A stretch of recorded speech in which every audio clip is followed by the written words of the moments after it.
topic that we are going to cover now is mobile wireless sensor networks. So far, whatever we have covered in sensor networks, we have been assuming that all the nodes are stationary. That means the nodes are nodes do not move in the terrain where they have been deployed. But what happens is, in many practical scenarios of sensor network deployment, mobility is something that should be considered. Mobile sensor networks consequently are very important. So, let us look at some of the fundamental aspects of mobile sensor networks. So, when we have covered the different aspects of sensor networks, we have been talking about stationary wireless sensor networks, where the sensor nodes are stationary or static. The main advantage of assuming stationarity in the sensor network deployment is that, first of all, it is very easy to deploy these sensor nodes when we want to make a sensor network. It is very easy to deploy the sensor nodes. We just have to plan that where these sensor nodes have to be deployed, and thereafter, once the network starts, these nodes they start sensing, and they maintain their own specific positions, fixed positions. Consequently, the overall physical topology of the network does not change, and that makes it very easier for the network management tasks or network operations to be performed. So, easier deployment is one thing. Second thing is that nodes can be placed in an optimized distance from one another when we are considering a stationary sensor network, and that will help in properly planning and optimizing the total number of nodes that would be required in the region. And as I said few minutes back, that the overall topology, the physical topology of such a network does not change over time, and consequently, these networks, the stationary sensor networks, are easier to maintain. So, there are many more advantages of having stationary sensor networks, which more or less attribute to the fact that it makes it easier, simpler for these networks to deploy and maintain. However, as I said before, that mobility is something that should be considered in many practical scenarios. Mobile sensor networks is what results from the deployment of the sensor nodes, and that is something that has to be considered, and this is what we are going to cover in the next little while. So, but before that, let us look at what we were discussing, that we have seen that there are lots of different advantages, but there are disadvantages also of these stationary sensor networks. So, let us say that when in a stationary sensor network, when one or more sensor nodes fail over time, that can result in the network to be partitioned, and once the network is partitioned, because of that reason, there is no other way but to replace the node which has failed and is causing the partitioning in the network. There is no other way but to replace those nodes. Okay. So, this is very crucial, because partition networks will not be good, because the data will be lost in between from the source node. It will not be able to, the data that is sensed, the information that is sensed will not be able to be delivered to the intended destination node or the sink node. So, the another disadvantage is that the topology cannot change automatically in these networks, right. So, the topology is the physical topology. There is another concept when we were talking about topology management, we have seen that there is another concept of topology, where we are concerned about topologies due to the fact that the nodes, they have certain sleep cycle, and the management of the sleep cycle results in a dynamic topology.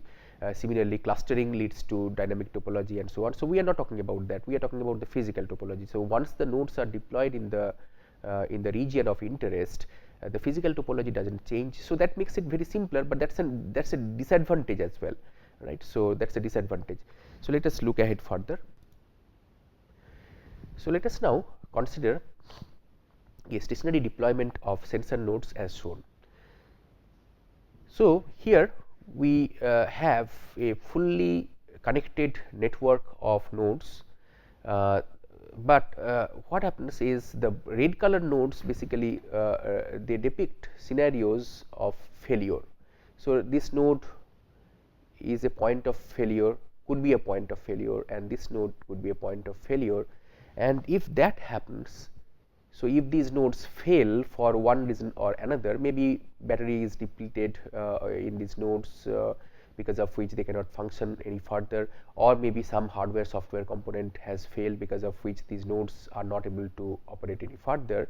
So, in such a scenario, what would happen is we would get something like this, where the entire network is partitioned into 3. So, we have 3 partitioned networks like this.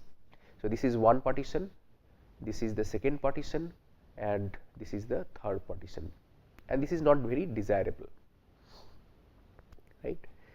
So, what is the solution? The solution is that this is happening because none of these nodes were mobile, right. So, these nodes were stationary. So, once they have failed, and there is no other way but to go and replace these nodes, these failed nodes, and re-establish connectivity. However, if we had a mobile sensor network, meaning that one or more of the nodes in the network is mobile, that means they can move from one point to another.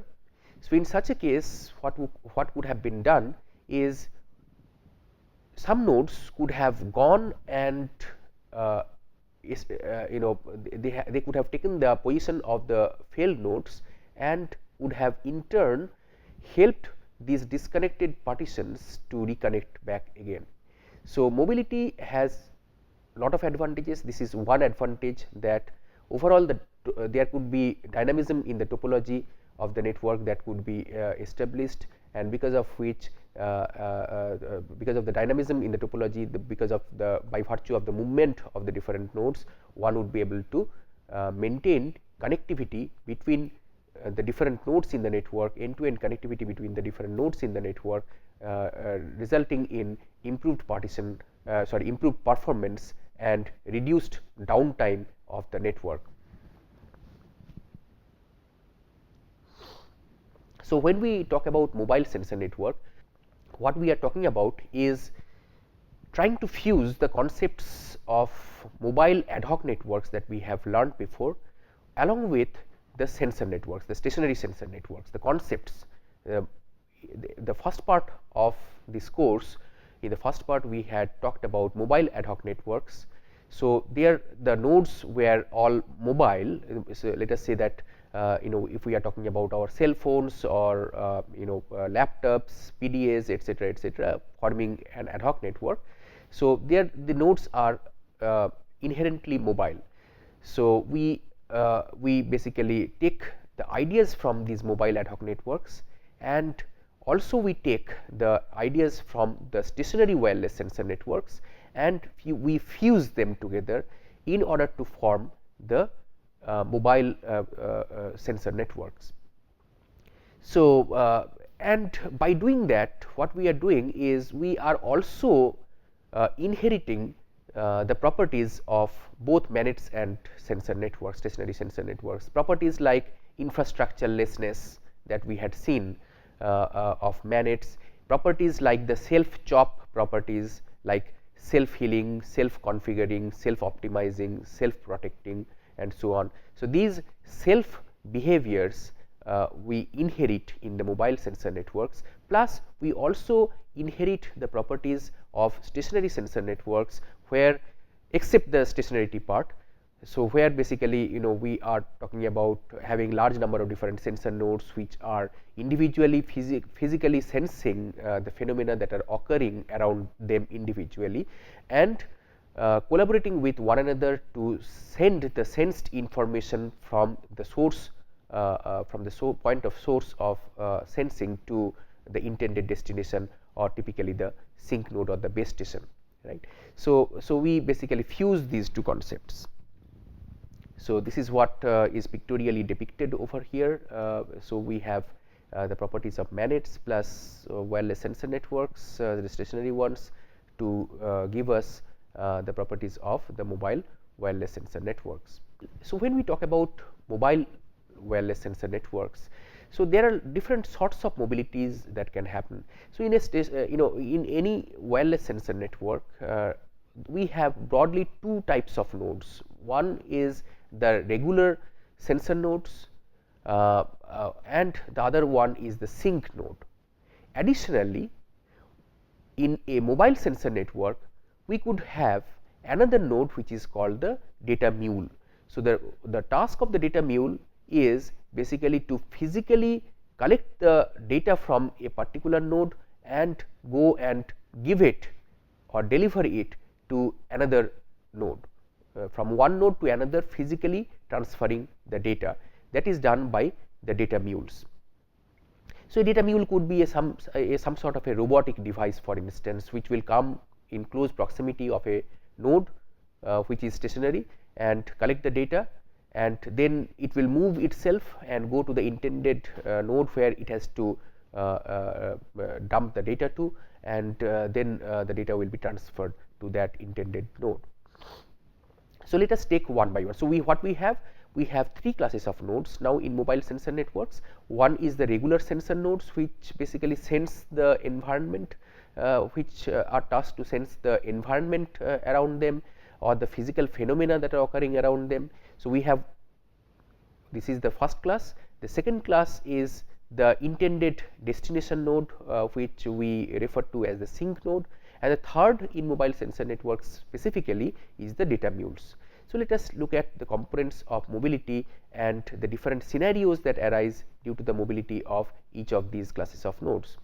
So, let us consider that we have these red colored sensor nodes and a sync node as shown over here.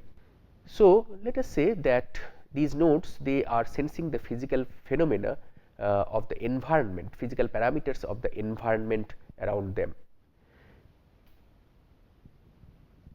So, these nodes, when they come in the close proximity of the sync, they can deliver the data. Earlier what we had seen is these two nodes that just came into the region of the sync node, they were outside the transmission or the communication range of these of the sync node. So, because of which they were not able to communicate with each other, but they can physically move into the radius of the sync node, and by virtue of doing that they would be able to send their data, deliver their data that they have collected from their earlier location, the sense data that they had collected, and they would be able to deliver to the sync node. So, what have we seen? We have seen that even if we do not have 100% coverage, let us say 100% area coverage to be to be more clear, let us say that we are considering area coverage, and with fewer number of nodes we may not be able to cover a big area, and in such a case the spatial coverage, due to the reduced spatial coverage by these few sensor nodes, it might be possible to have lot of places which are like coverage holes which do not get sensed, and also the same thing can be extrapolated for the communication as well. Let us say that with fewer nodes, the nodes which have sensed the information, they will not be able to communicate to the intended destination node as such, if there is no other intermediate nodes which can relay their packets. So, basically by introducing the mobility of these sensor nodes, what happens is with fewer number of nodes in a particular area, the data communication can take place. That means, the sensed data by these different individual nodes, they can be sent to the intended sync node, even with lesser number of nodes in the region.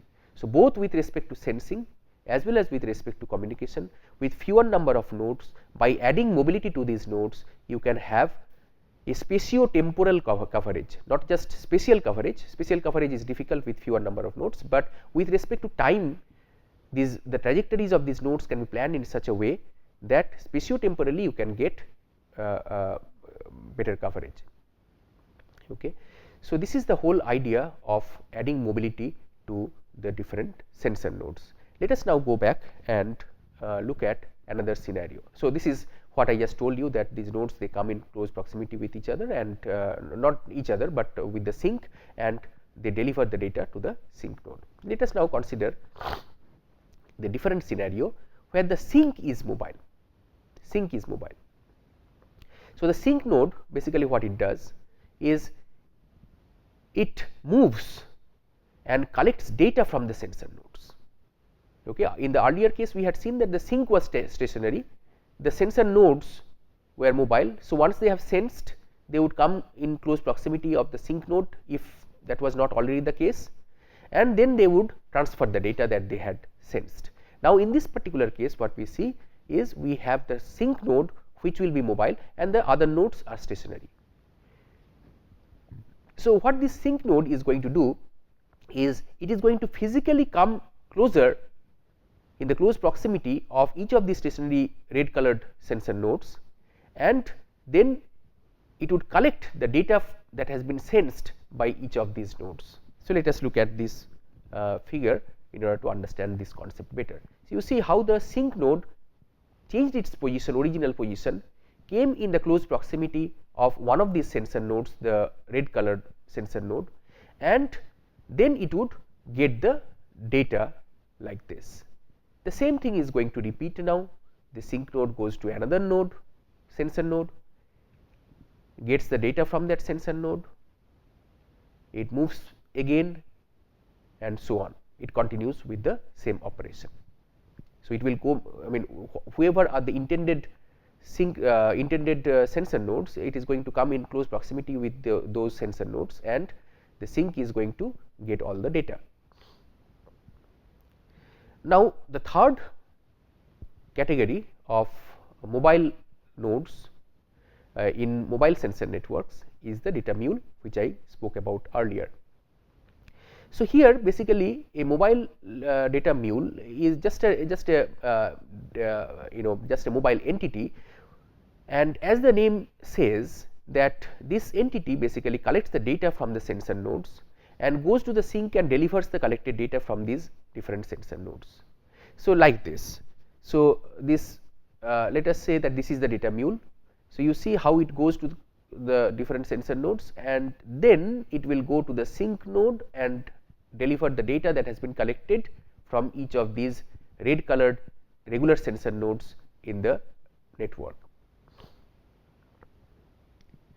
So, this is what we have seen, that what are the different entities in a mobile sensor network and how they can move in order to increase the performance of the network. Now, these mobile sensor networks, they can be of different types. Mobile sensor networks could be deployed in the terrestrial environment. So far, actually we were assuming that we have a terrestrial environment, but the concepts that we have covered so far could also be applied to other environments like underwater environments or aerial environments.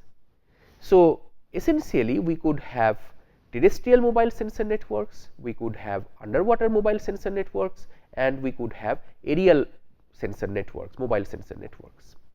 So, as these names suggest, terrestrial mobile sensor networks are deployed over a land surface, or in terrestrial environments.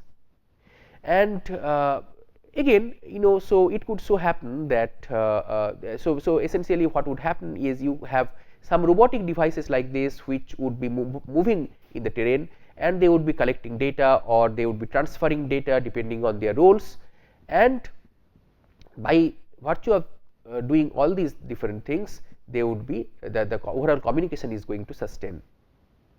Now, the applications of terrestrial mobile sensor networks could be for wildlife monitoring, surveillance, object tracking, and so on. And as I said that the similar concepts could also be applied to underwater environments, where the sensor nodes which are deployed in these environments, they would be having their own mobility. So, if you recall what we discussed for underwater environments earlier, that underwater sensor networks, underwater mobile sensor networks, the nodes in these networks, they can get mobility which is active. That means, they actively want to move from one place to another, maybe they have a propeller or something like that attached to each of these nodes. And the other one is the passive mobility. Passive mobility arises due to the fact that once these nodes they are floating, so there could be different ocean waves or currents which could hit them, and these nodes are going to be displaced from their original positions. So, that is passive mobility. So, one is active mobility, where the nodes intentionally want to move from one point to another, and the other one is the passive mobility. So, you have an additional type of mobility in underwater sensor networks. So, this active mobility can be had with the help of a type of device called autonomous underwater vehicles, AUVs.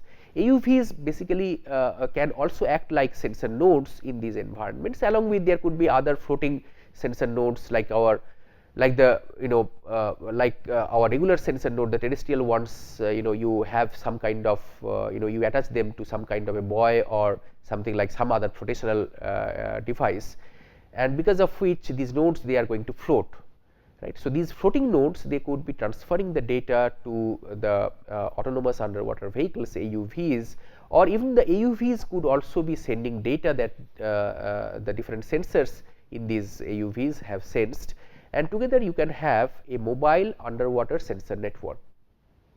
So, typically these mobile underwater sensor networks are have different applications. Covering monitoring the marine life, then tracking the water quality of a particular part of the ocean where it has been deployed, or there are different other surveillance also. Surveillance is another aspect of another interesting application of mobile wireless sensor network. Then we have the aerial mobile sensor networks, where you use something called UAVs, unmanned aerial vehicles. These unmanned aerial vehicles are going to be fitted with different sensors, and these nodes are going to fly in the sky, and because of which, so you have large number of different nodes which are going to aerially cover a particular region, and they are going to sense continuously, and they are also going to change their positions from one point to another. They are going to move as a whole individually within the swarm as well. They are going to move, and they are going to not only move, but they are going to communicate with each other. They are going to communicate with each other. So, essentially they would communicate with each other, they would sense, they would communicate with each other in a multi-hop fashion, and then send the sensed information aerially from these unmanned aerial vehicles to the ground station. Okay. And this is how for certain aerial applications, these UAVs could be used to sense the different parameters in the sky. So, there could be so far actually when I mentioned about the mobile sensor nodes, I have been telling you that we could use mobile robots. Now, mobile robots is one type of mobile device that could be used. These sensor nodes, these mobile sensor nodes could also be like human beings. Human beings are also sensing different data. Human beings, first of all, human beings themselves have different sensors, right. We humans, we have different sensors in us, biosensors basically.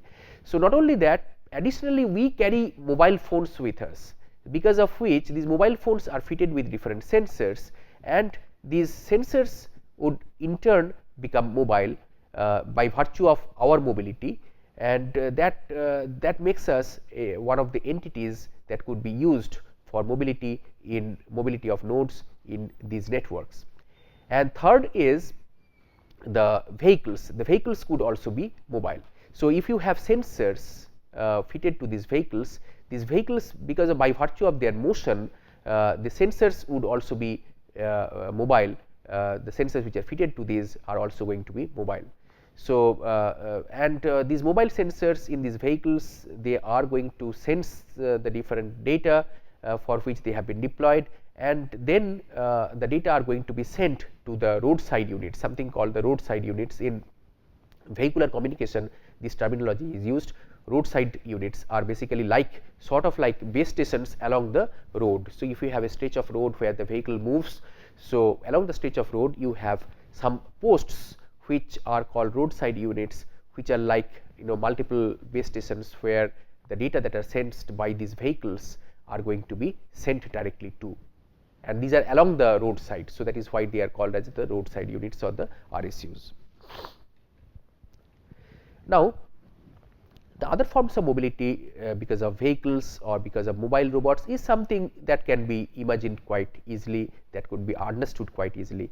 There is an interesting type of mobility due to humans. It is so the humans, as I said earlier, could also sense. The humans could sense themselves. The humans could be using mobile phones which have their sensors, individual sensors. So, because of the mobility of the humans, what would be happening is you would be having a mobile sensor node which is a human being, basically mobile sensor node which is a human being. So, this is called human centric sensing. These mobile human beings which are acting like the sensor nodes, they are going to sense and they are also going to move. So, you have human centric sensing due to this particular phenomena.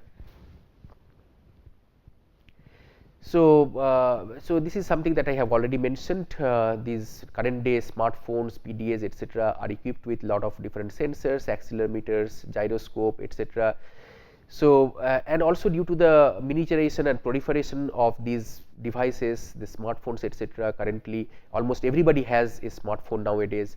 So, that basically gives rise to this phenomena of human centric sensing, which can be further classified into different categories called participatory sensing, people centric sensing, and opportunistic sensing.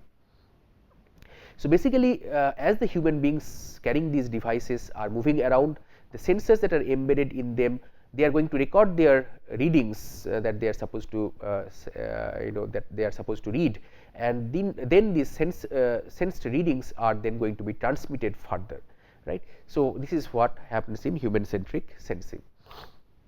There are three distinct roles in human centric sensing. One is the sensing of the targets. So, humans themselves are sensed. So, for example, when we have different physiological sensors that are fitted on the human body, so our physiological parameters are going to be sensed, right. So, the humans physiological parameters, personal health conditions are going to be sensed. This is number one, sensing of the targets. Second is sensing of the operators, sensor operators. So, humans use sensors and applications in smartphones and PDAs to sense the surroundings, and the third is the data source. The humans disseminate and collect data without actually using any sensor, example, updates posted in the social networking sites. So, this is the third role that is played by the humans in human centric sensing.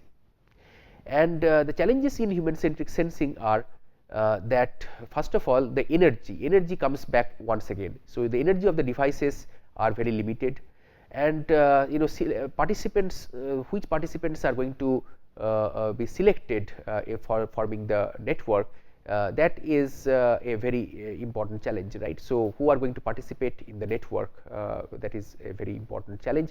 Additionally, as you can understand that when we are talking about humans as nodes, sensor nodes in these networks, privacy becomes a very important issue, privacy of the users. So, let us say that the sensed information from one human being is going to the intended destination like the sink node through intermediate nodes which are also humans, and that basically, as we can understand or imagine, that invites lot of privacy issues. So, these are the different important challenges in human centric sensing. So, first participatory sensing, it was proposed by Burke et al. In 2006. which basically concerns distributed sensing by devices that are carried by the humans. The goal is not just to collect data, but allow the common people to access the data and share the knowledge. So, quantitative information with respect to, let us say, carbon dioxide level, or so different poisonous gases, etc., for air quality monitoring kind of application. So that that data can be collected by these different nodes as they move around. This is one thing. The second thing is the endorsement of authenticity. So, these different nodes, they have to be geotagged, and geotagged information has to be retrieved, because there is no point in getting CO2 level information if we do not know the exact geographical location from where it is coming, right. So, geotagged location and timestamp, this is another this is very important issue.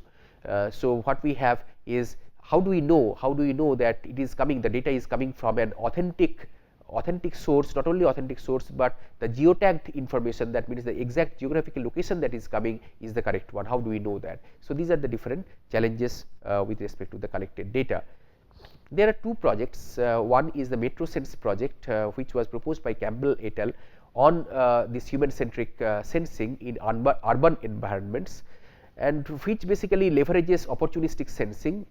So, where most of the decision making is delegated to the system, and it arises due to uncontrolled mobility of humans in the sensor field. So, you see, we can have two types of mobility due to humans.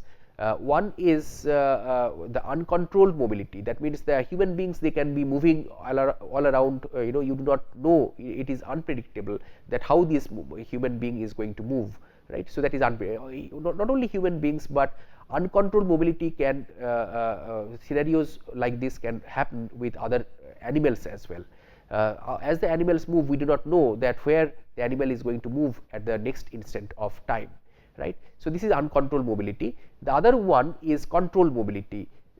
In case of controlled mobility, if we are talking about controlled mobility in the case of humans, the humans basically know exactly how the human being is going to travel in the particular region, but controlled mobility happens more in the case of mobile robots, where the mobile robots are pre-programmed to basically follow a particular trajectory over time, right.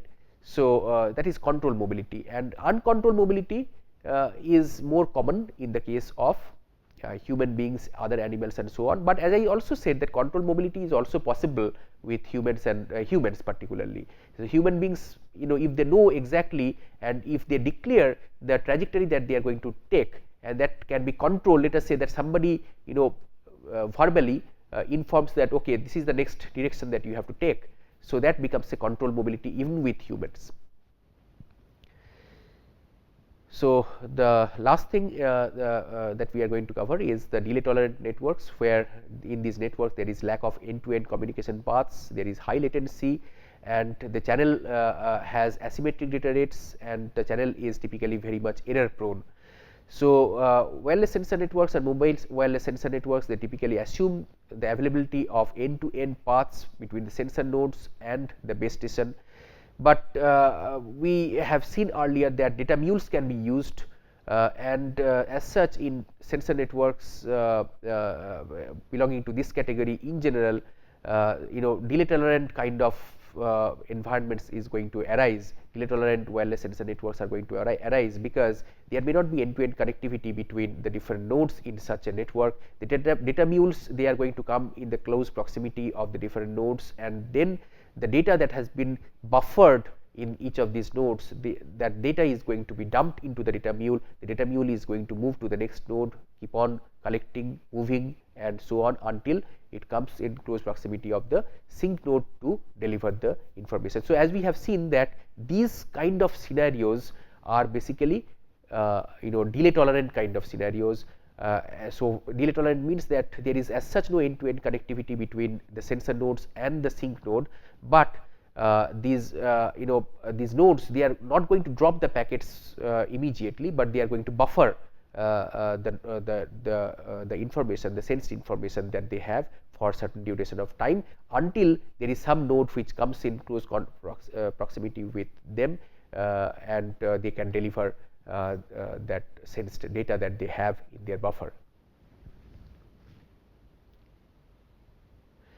Finally, the ZebraNet. So, as this name suggests again, this was a project that was executed in Kenya to track the mobility of the zebras.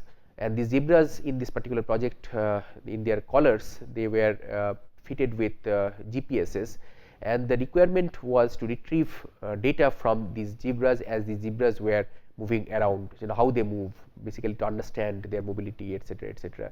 So, so in this particular project, latency data collection was not very important, and there was no fixed base station. So, the researchers moving in the vehicles constituted as the base stations, which that means that there was no single base station, but these base stations were mobile again, and the mobility or the availability of the base station restricted over time and space. So, this is what was typical of this ZebraNet, and the data was transferred from the zebras to the base station in a hop by hop manner. So, this was the example of the ZebraNet project, which was a mobile sensor network project, which was used for tracking the animals, the zebras. And similarly, there was another one that was performed by a very similar kind of project that was executed by Ehsan et al. In 2012 for tracking the mobility of the animals. These animals again were fitted with different sensor nodes. As these nodes, as these animals moved, the sensor nodes also got their mobility, etc., and that is how these animal that is how the sensor mobile sensor network was obtained. So, here are some of the references on mobile sensor network. Some of these are very interesting. The last one particularly is very important, maximizing the lifetime of wireless sensor network with mobile sync. And so, this is very important because when we have mobile kind of environment where the sync node or any other node is moving, the lifetime becomes very important, because you are using these constant resources in each of these sensor nodes much more than you would be using in the case of a stationary sensor node. So, it is very important to maximize the lifetime, understand the lifetime, how it can be maximized, and so on in these mobile environments. Thank you.